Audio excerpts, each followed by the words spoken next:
tal amigos? Les habla el Padre Rafael Chávez y les doy la bienvenida una vez más a este su pequeño espacio de meditaciones.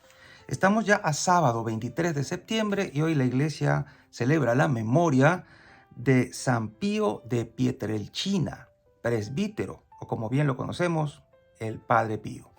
En el nombre del Padre, del Hijo y del Espíritu Santo. Amén.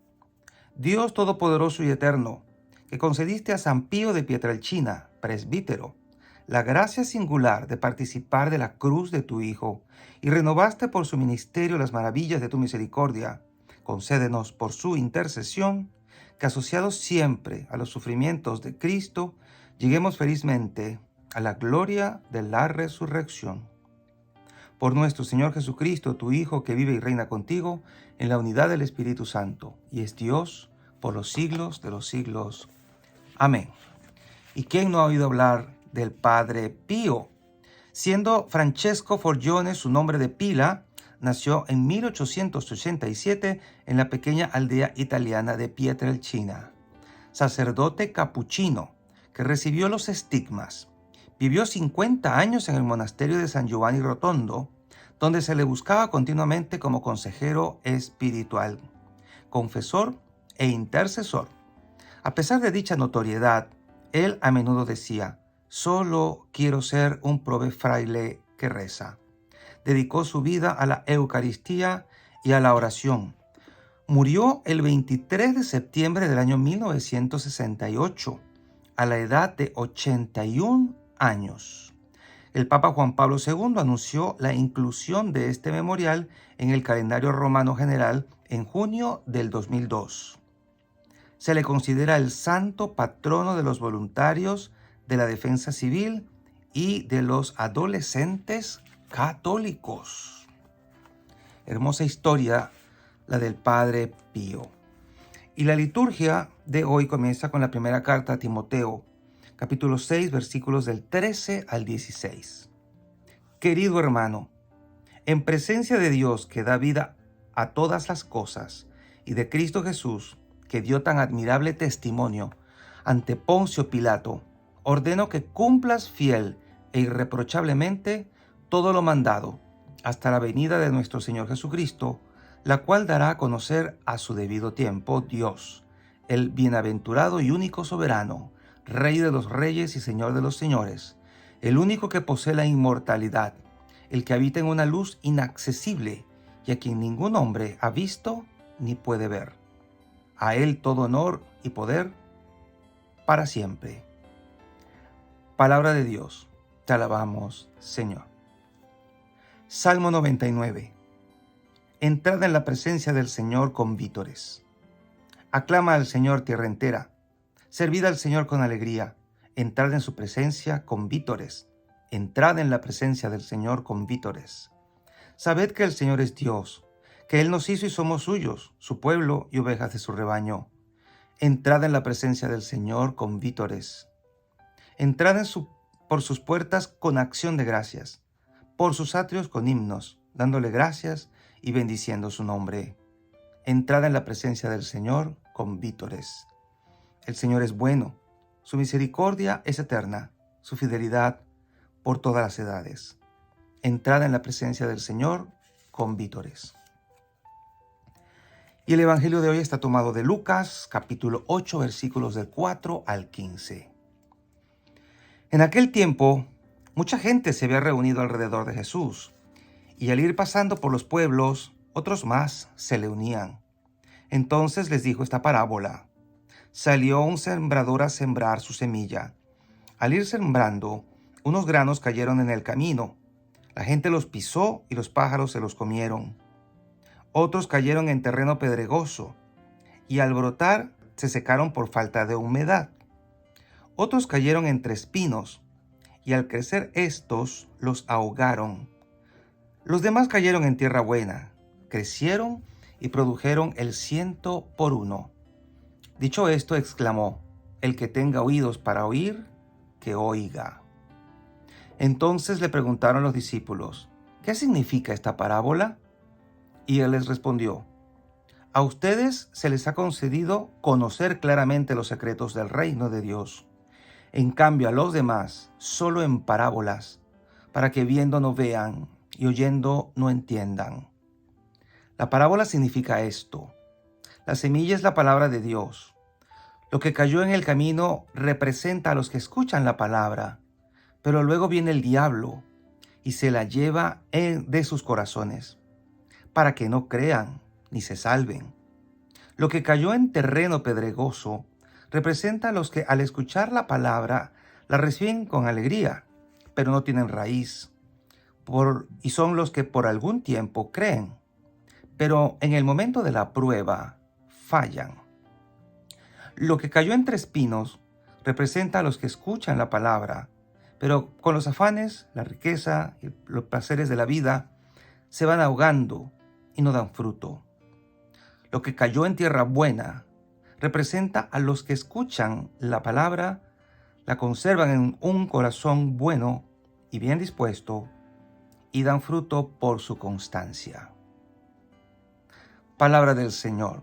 Gloria a ti, Señor Jesús. Y bien, a través del año podemos oír varias veces esta parábola del sembrador. Es interesante ver cómo cada vez podemos entender un poco más esta parábola y poner nuestra mirada en elementos que tal vez no habíamos considerado antes. Por ejemplo, veamos cómo el sembrador sale a sembrar con la esperanza de que esa semilla produzca. Pero siempre hay un margen de incertidumbre porque no se sabe qué semilla va a producir y qué no, cuál va a caer en qué tipo de terreno. Entonces, al ir a sembrar, el sembrador sabe que mucha de esa semilla no va a producir nada. Esa semilla puede que se pierda en gran parte, pero existe la esperanza de que una porción importante sea la que sea bien recibida, acogida y produzca lo que debe producir. Entonces, en cada siembra hay un margen de este no se sabe qué va a pasar, de esa incertidumbre de qué es lo que va a producir y cuánto va a producir. Mas aún así, el sembrador no deja de sembrar. Dios no deja de darnos sus mensajes. La iglesia sigue predicando, a pesar de que muchas veces uno sepa que habrá gente que no le escuche, que habrá gente que se haga la sorda, que habrá gente a la que no le interese. Y es interesante ver cómo cuando Jesús les explica a sus discípulos la parábola más de cerca, hace detalle de algunas cosas que en el principio no se hace detalle, o sea, no se menciona. Dice al comenzar la parábola que salió un sembrador a sembrar su semilla y al ir sembrando, unos granos cayeron en el camino. Dice, la gente los pisó y los pájaros se los comieron. Cuando dio la explicación, esta misma parte, el Señor apunta precisamente allí, que significa que viene el diablo y se la lleva de sus corazones. Entonces, paralelamente a la siembra está el enemigo, no lo saquemos de la ecuación. El enemigo que se disfraza de estas circunstancias, pájaros que se los comen, gente que la pisa, una semilla que se perdió. ¿Quién la hizo perderse? El enemigo. El diablo siempre va a buscar la manera de distraernos, de no ponerle cuidado a la palabra, de que se nos olvide. Se la roba de nuestro corazón y de nuestros oídos para que no prestemos atención. Entonces, tengamos en cuenta que a la hora de escuchar la palabra de Dios, de meditarla, de estudiarla, de ir a misa, escuchar el sermón, siempre habrá a una parte que se pueda perder por culpa del diablo. Luego, en segundo lugar, dice, lo que cayó en terreno pedregoso representa los que al escuchar la palabra la reciben con alegría, pero no tienen raíz. Y cuando se le explica a la gente, habla de los espinos, que al crecer estos la ahogan. ¿Cuántas cosas no ahogan a la gente de hoy como para que no dé ningún tipo de fruto esa palabra? Gente que puede ser piadosa y vaya a misa y escuche el sermón, aunque a veces están distraídos en plena misa mandando mensajitos de texto por el celular escondidos sin que lo vea el cura. Pero esto es interesante. No tienen raíz. Los espinos la ahogan. Y nuestras vidas están llenas de esas circunstancias. Preocupaciones, situaciones difíciles de asimilar, rebeldía ante la voluntad de Dios, cuestiones del que dirán, la sociedad. Te pone en situaciones o en circunstancias en las que no harán posible que la palabra de Dios pueda dar fruto en ti. La gente vive preocupada. La gente no quiere orar, pero vive preocupada, sabiendo que la preocupación es la cosa más inútil del mundo porque no puedes hacer nada. Simplemente es una sensación de angustia y de impotencia estéril que no te lleva a producir nada. Y la palabra de Dios, en vez de ayudarte, pues simplemente la desechas. La desechas. La gente inconversa necesita volver a la conversión para que no te pase lo que le pasaba a la gente, porque Jesús enseñaba en parábolas a la gente y a los discípulos no, porque dice él, aquellos que viendo no vean y oyendo no entiendan. O sea, la gente necesita ponerte su parte, un poco de esfuerzo para que precisamente lo que están oyendo pueda tener alguna reacción positiva, como también muchos de nosotros necesitamos pasar al otro nivel. Muchas cosas las oímos, pero no las entendemos, miramos, pero no vemos. Y ese es el paso a la conversión, de poder entrar en otro nivel, de ver, entender, oír, entender y comprender. Cuando llega a la tercera parte, que es lo interesante aquí, otra que cae en tierra buena, representa a los que escuchan la palabra de Dios. ¿Y por qué dan fruto? ¿Porque es tierra buena? Sí. ¿Corazones bien dispuestos? Sí. Tal vez porque desde niños les enseñaron a tenerle respeto a la palabra de Dios, respeto a la iglesia, pero también algo importante que dice aquí al final. Esa palabra dice que cayó en tierra buena y representa a los que escuchan, los que la conservan en un corazón bueno. De lo importante de formar la conciencia y de formar nuestra actitud interior y dar fruto por su constancia. Y esa sería la palabra clave de este día, constancia. Nosotros somos muy inconstantes para muchas cosas, no solo en lo que se refiere a temas religiosos, sino en cuanto a la vida ordinaria. No ponemos suficiente énfasis en hacer lo que tenemos que hacer cuando lo tenemos que hacer. No hacemos buenos hábitos, no nos creamos buenos hábitos de oración, de lectura de la palabra de Dios, de cosas buenas que debemos hacer para con los que viven con nosotros. Hasta hemos perdido los modales.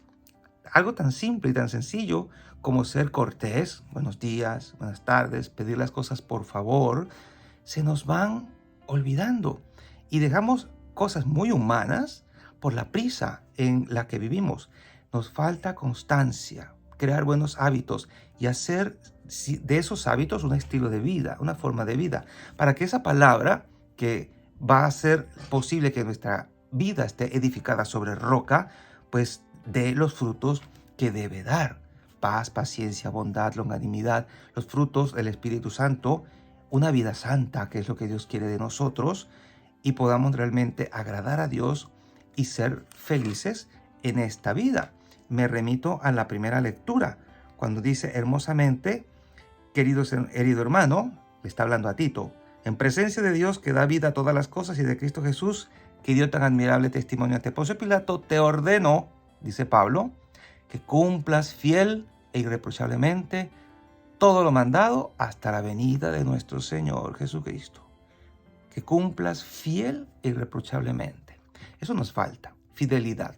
Así que yo te invito a que en este día le pidas al Señor, le pidamos todos al Señor, que nos dé ese don de ser constantes y fieles en la escucha de la palabra de Dios. La iglesia nos pone, digamos, esto en bandeja de plata. Nos pone a meditar la misma palabra en la liturgia cada día del año durante 3 años seguidos. Por eso existe el ciclo A, B y C. Para que nosotros escuchemos la palabra de Dios todos los días, diferente, y podamos todos los católicos del mundo estar en la misma página. Qué bonito es poder hacer eso y pedirle más o menos lo mismo en todo el mundo entero. Eso es la comunión de los santos aquí, el ser una iglesia que piensa en lo mismo, que pide lo mismo, estar reunidos en el nombre del Señor con una misma intención. Eso es parte de la catolicidad, de lo hermoso de la catolicidad que nosotros vivimos. Así que pidámosle a Dios eso, constancia en la escucha de la palabra de Dios, en la meditación de la palabra de Dios y en la puesta en práctica de esa palabra para poder dar frutos. Y la bendición de Dios Todopoderoso, Padre, Hijo y Espíritu Santo, descienda sobre cada uno de ustedes y les acompañe siempre. Y seguiremos en contacto, si Dios lo permite, a través de este canal. Chao, chao.